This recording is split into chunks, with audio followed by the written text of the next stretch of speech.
Hello everyone, and welcome to this extremely important video on the fundamental theorem of calculus. Now, if you're watching this video, you should already be familiar with this piece.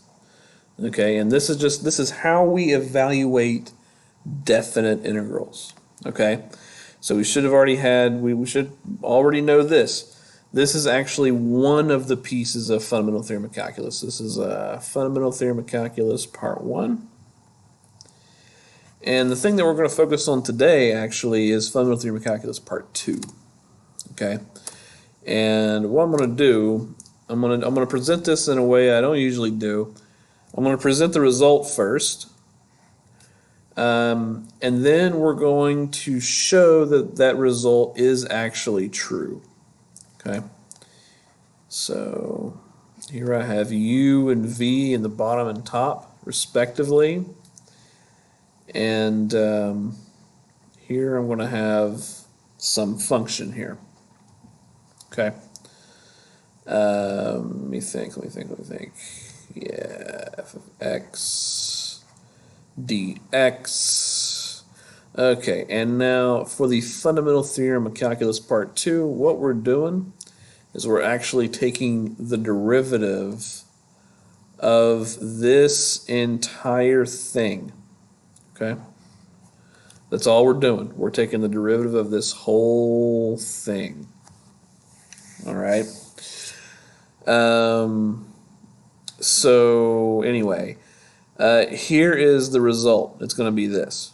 Okay, it's going to be f at v multiplied by dv dx minus f at u times du dx. Okay. All right. So this is it.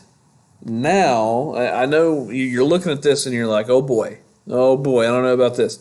What we're going to do is we're going to use a simple example to illustrate that this really is true. Okay? So let's think about what's happening here. We're integrating. The top and bottom are functions here, and then we're taking the derivative. We're saying, how does this whole thing change? Okay? So, let me just, let's demonstrate that this is true. Okay, so first I want to pick a function that's pretty simple. I'm going to pick sine of t, and and now that I'm writing this down, I'm realizing, unfortunately, that there needs to be, I need to fix this. There's actually supposed to be a t here and a t here. Sorry about that little mistake there. So again, t here and t here.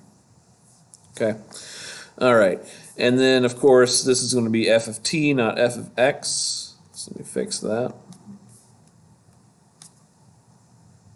There we go. F of t sine t. Okay.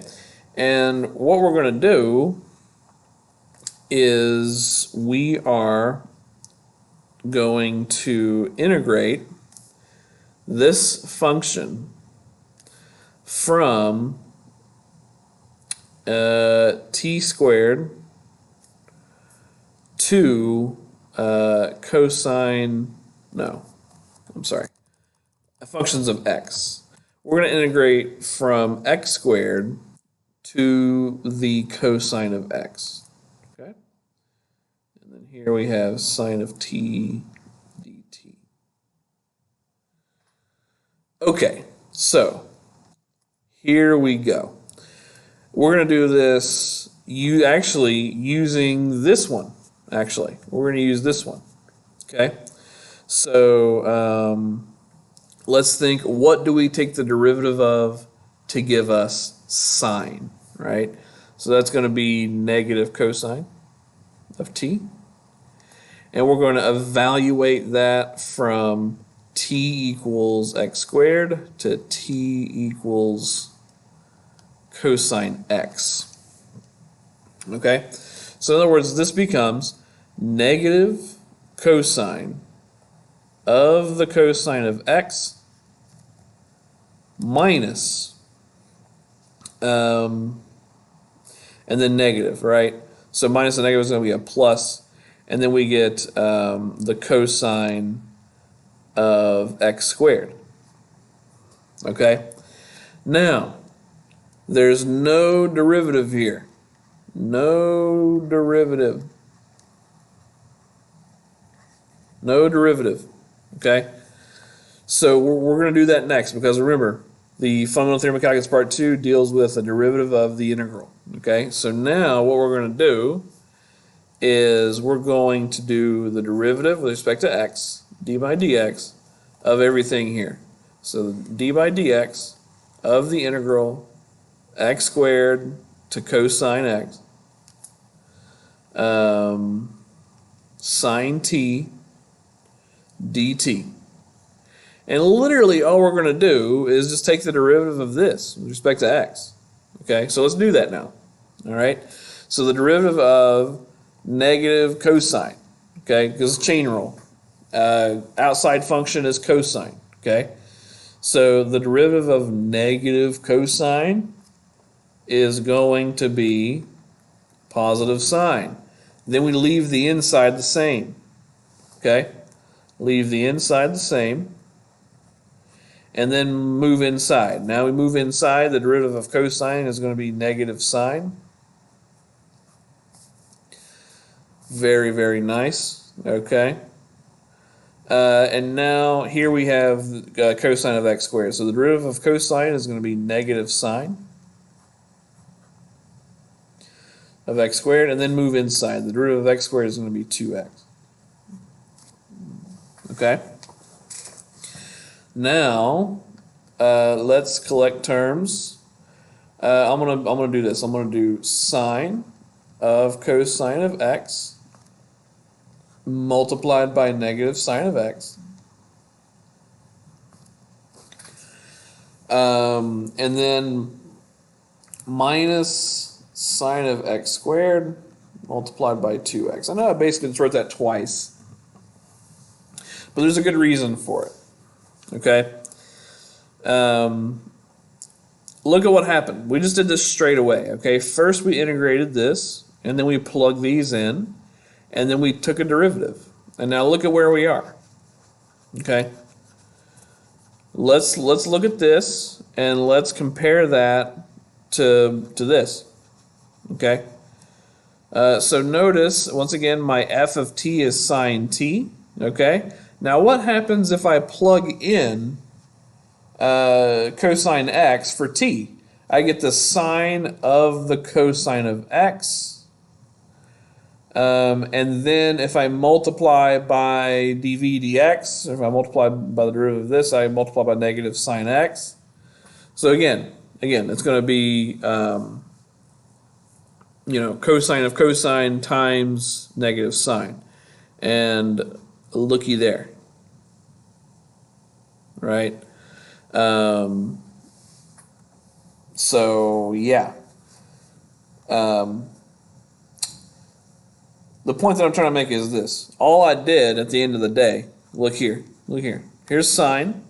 I plug the cosine in, boom, and then I multiply by the derivative of whatever is here.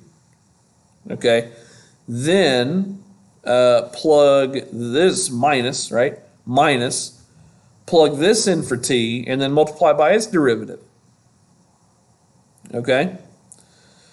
So there we go. Okay? So now let's do an example where we don't do everything straight away first. Okay? I want it to be a little bit similar to what we just did, but not exactly the same. Let's say we have this situation. We want to calculate this. D by dx integral. Let's do something weird. Let's do like secant. And then up here, let's do like tangent squared. And then let's do, let me think. Yeah, let's do like natural log of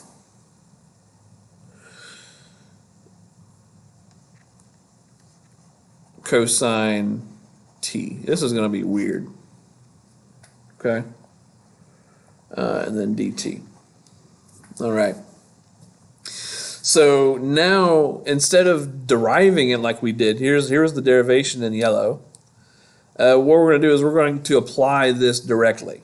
Okay, so f of v dv dx minus f of u du dx. Okay, so here we go, right?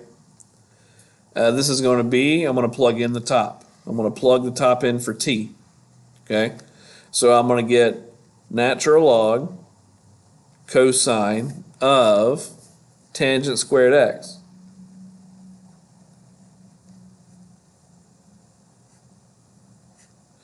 All right.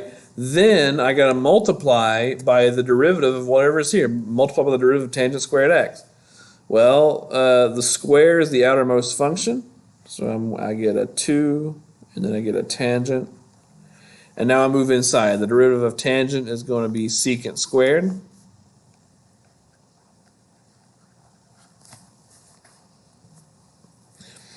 All right. So there's plugging in tangent squared and multiplying by the derivative of tangent squared. 2 tangent secant squared. There we go. And now we're still applying the formula. So now we're going to do minus natural log cosine. We're going to plug this in for t. Secant x. Okay. And then we're going to multiply by the derivative of secant. And the derivative of secant is going to be secant tangent. So secant x, tangent x. Okay. And then from here we have 2 logs being subtracted. And is there anything we can do with that? We could... We can try and divide them. Let's see. Let's try and do some. Let's try and simplify. Can we simplify this at all? Let's try it. Let me change my color here. And let's do natural log. And now we're going to try and simplify. So this is going to be the cosine of the tangent squared. And then times 2. And then times tangent. And then times secant squared. Big old mess. Okay. Over, the stuff in here. So this is going to be the cosine of the secant. And then times secant tangent. And then check it out. Boom, boom, boom, boom. Boom. Okay. So now, some stuff cancels. We get natural log.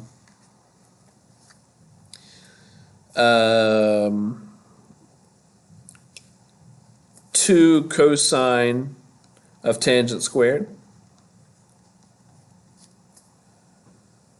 Yeah, all that. Well, okay. And we still have a secant on the outside. Okay, so we still have a 1 power of secant on the outside over the cosine of the secant of x.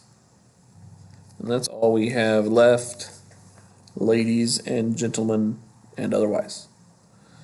All right, there we go. Fundamental Theorem of Calculus, Part 2, derivation plus an example. Super duper duper important stuff. Okay, there is one more thing I want to look at, and let's do that right now.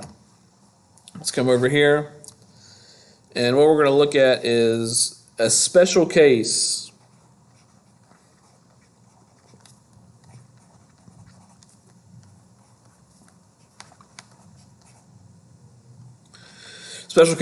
You will definitely see this on the AP exam. No question about it. Okay? And that's going to be this. D by dx integral, and then from some number to x, f of x dx. Okay, now, if we apply the same formula that we just wrote down a little bit ago, let's do that, okay? So we're gonna plug in the top. So, oh crap, I'm sorry. I made one mistake. Once again, these are t's. Sorry about that.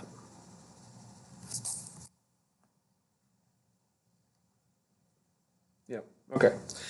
Sorry about that. Okay, now, we're going to use the formula that we wrote down a little bit ago. We're going to plug this into the top. So this is going to be f at x, and then multiplied by dx dx, and then minus f, and then I'm going to plug, this is a constant. This is a constant. It's like 5, it's like 10. It's a constant. Minus f at a, which is a constant, and then times the derivative of any constant, right? Derivative of any constant in the world. Hopefully we know what that's going to be. It's going to be 0. And we wind up with literally just f of x, because dx dx is 1. This is 1. And this is 0. Okay? And so all we wind up with is f of x by itself. Okay? And this has tremendous, tremendous application in this course. You will see it on both parts of your AP exam. I guarantee it. We're going to do some examples in some later videos and in class and all that. So, yeah, get ready.